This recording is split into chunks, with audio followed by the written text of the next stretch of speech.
Why, hello there, ladies and gentlemen. It is I, the Copperal, bringing you a review on probably the worst blaster ever made, the Doomlands Double Dealer. Yep, I got this a while back. I think I got it while... I don't remember if it was thrifting or if it came in a lot, but I'm pretty sure it was thrifting because there was a Goodwill sticker on it. So I think it was inside the outlet. And it came with both of its mags. But yeah, I got this a while back, and I just wanted to see if I could review or maybe even fix up the world's worst blaster.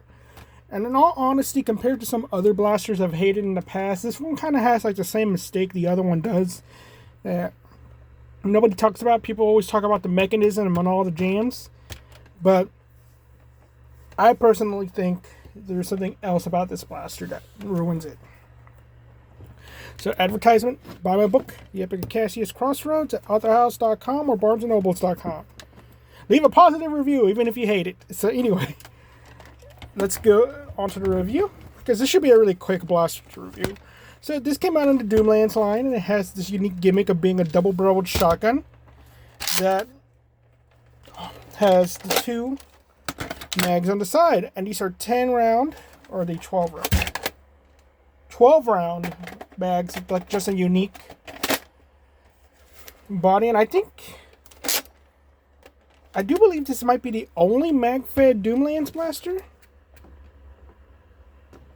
Yeah, I think it is, because I can't think of another one, which is kind of a shame because the look of this is very like a steampunk kind of looking mag. I really like this look.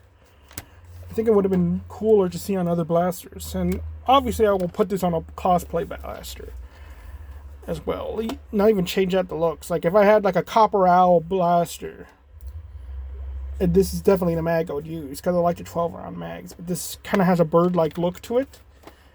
To me it looks like a crossbow, like something you would see in Gears of War, and these are supposed to slash the opponent. But a lot of people get plain out of this. So, I'm scratching my head with it. It feels so nice.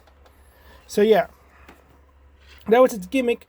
But because of this weird gimmick, it does mess with the mechanism in that it jams a lot. And I think it would have been better if it was a double flywheel blaster, like the double punch. I think that would have made it a lot better.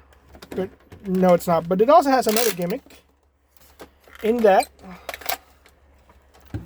you can put the mags into stock. Though this isn't a very good stock, it's too short, but it doesn't really interfere that much, so it's like, that's not bad. Very reminiscent of the regulator stock. It even has slam fire.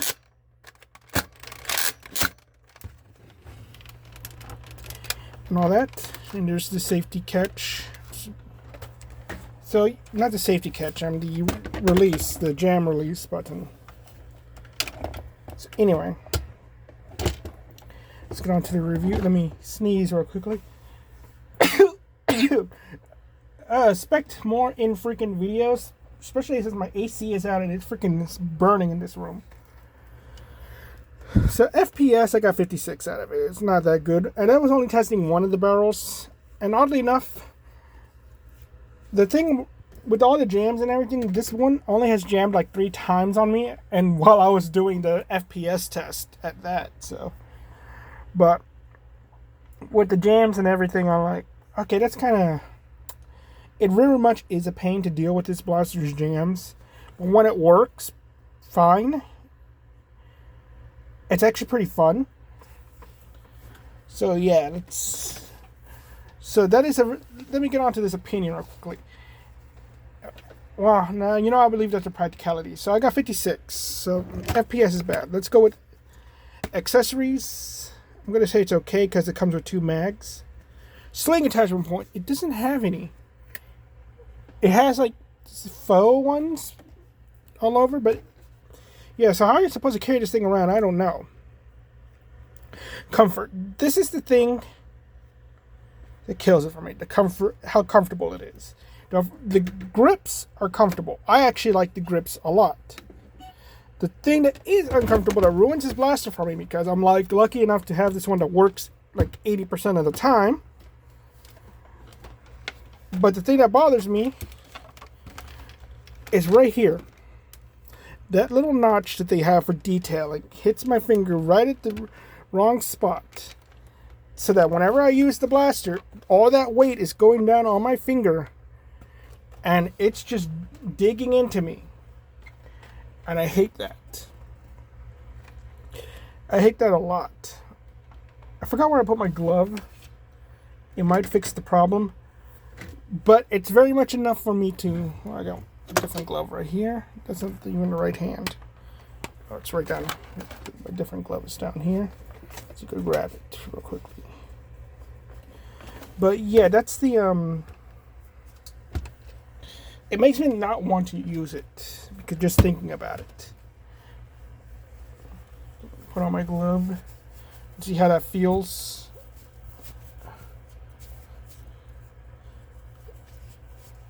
It's nice and toasty. Yes, my magician's glove. Oh yeah, it feels way better with the glove on. So yeah, if you put on gloves, it gets over the problem. You don't have any gloves. So now I think my other gloves, it won't work on it because of how they function. And all that because they're fingerless gloves. So yeah, you're putting on the magician gloves. It's like, ooh. These are like so snazzy. But another neat thing this blaster does that I like is that the grip, the front grip is so nice and how it functions that I honestly think I should just tie a string at the end of this thing and just put it on my arm and just slam fire it. I think it's better for that. But it kind of doesn't want to properly slam fire. Another thing is that you can do with it is just line it up against something like your knee. Ah! And it actually will slide down and allow you to... It was sliding down. Great, it malfunctions when I need it to not. But you can let the weight, you could just grab onto it, let the weight take it down. And everything. So you could actually operate this one-handed, pretty much. In some weird ways. So, if you ever have to tie your hand behind your back, this actually wouldn't be a bad blaster to use. Assuming it works properly. So comfort is like, it's very weird, but it's like, it's so bad in just this one point. If I have to put on my gloves, I think that's a bit of a problem. I actually think this thing looks cool. Again, it looks like something from Gears of War to me. And I love all the greebling on it. Like, I really want to paint it and just paint all this greebling. I think it's so neat. That's really why I got it. I just want to paint it. But I haven't been painting anything in a while. Profile, no one's thinking this is a firearm. Tactical point only has 1 point, and that's the one on top of with the stock the way it is. I don't actually think it's a good tactical point at all. Can't use rockets, can't use mega. Internals, oddly enough, this is the only Doomlands blaster that doesn't have a clear see-through window to see the internals. But I'm pretty sure it's the locking mechanisms in here to do all the jamming. Because I just think it's just not opening right or something. So I think that's the problem with it. Modability, you can mod this. You can change out the springs. I think you can remove the locks or something from it to fix that jamming problem. Practicality, if it works properly, this is the thing about the practicality of this blaster. You effectively have something that performs kind of like a rough cut, but has bigger ammo capacity. Essentially, you could have the 35 round drums in this thing. I kind of demonstrate it with this 18 round mag. It'll look weird, but these mags are designed to be side fed. So that is their purpose. So you do have that aspect. It's going to look weird because one side is going to be pointing down while the other side is going to be pointing up. You can see like that.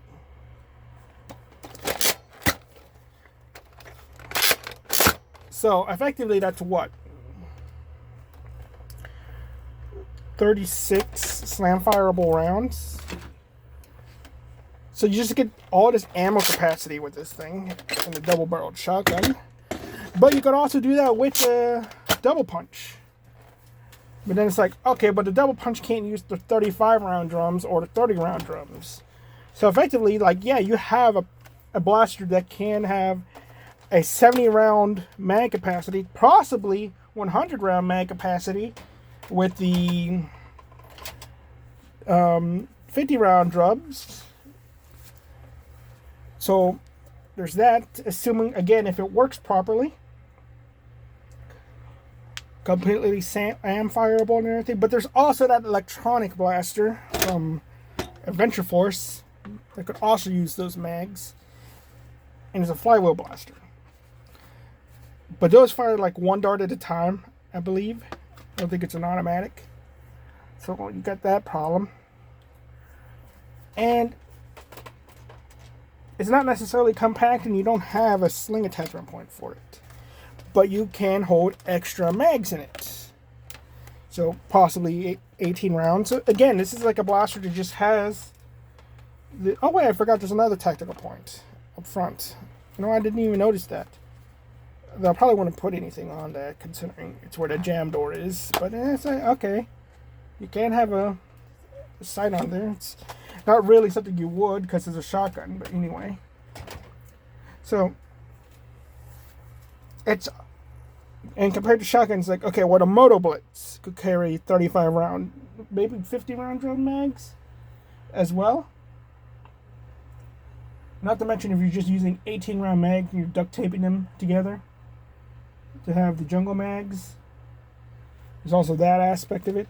But the Moto Blitz has its shotgun and it's a flywheel blaster and everything. So it's like, the more I think about it, the more it's like, yeah, it's just a rough cut, which is the most ammo capacity you could possibly have with it.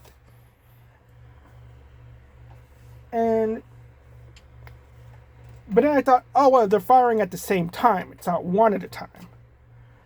So effectively, a rough cut has, you fire it one at a time, it's eight darts. This thing, you put in the 12 round mags, you only have 12 rounds. You don't have 24 rounds because you're firing two at the same time. So yes, it gives you more chance to hit your target, but you still have only the equivalent to one mag. Unless you decide to not put in the mags together, so just use one mag at a time in one barrel.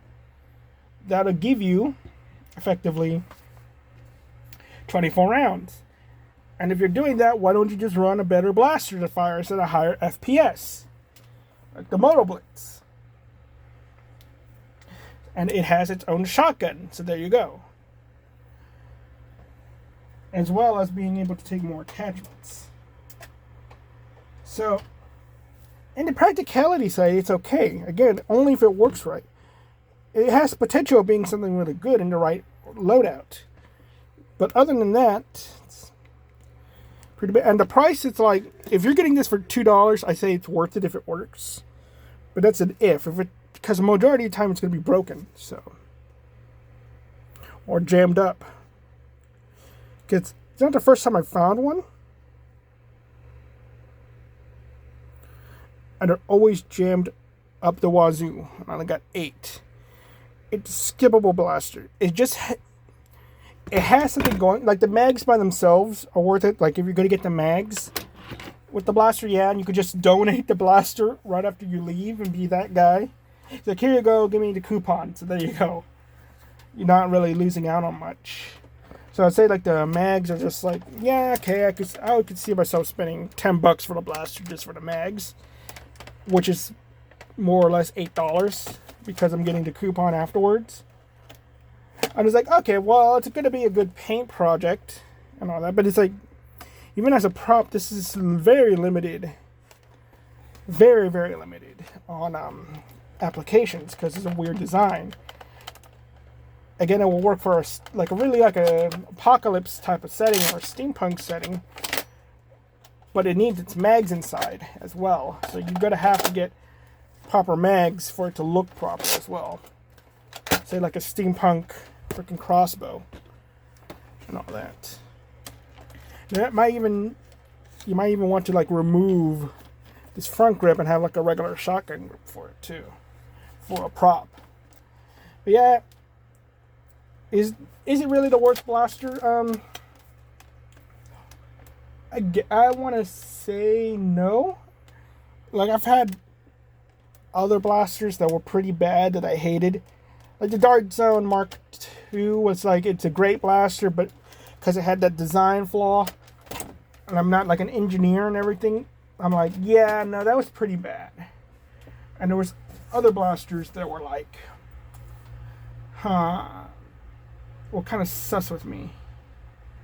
I didn't like. So potentially this blaster is really good if everything goes right. And I'm like, yeah, but I don't have a luck of 10, if you know what I mean. And I don't know, like compared to like the Elite 2.0 blasters, at least this one I could take apart and fix the problem. So yeah, it's still technically like not the worst, but still it's like, do I really want you in my room? Anyway, well, thank you very much. You all have a nice day. Bye-bye.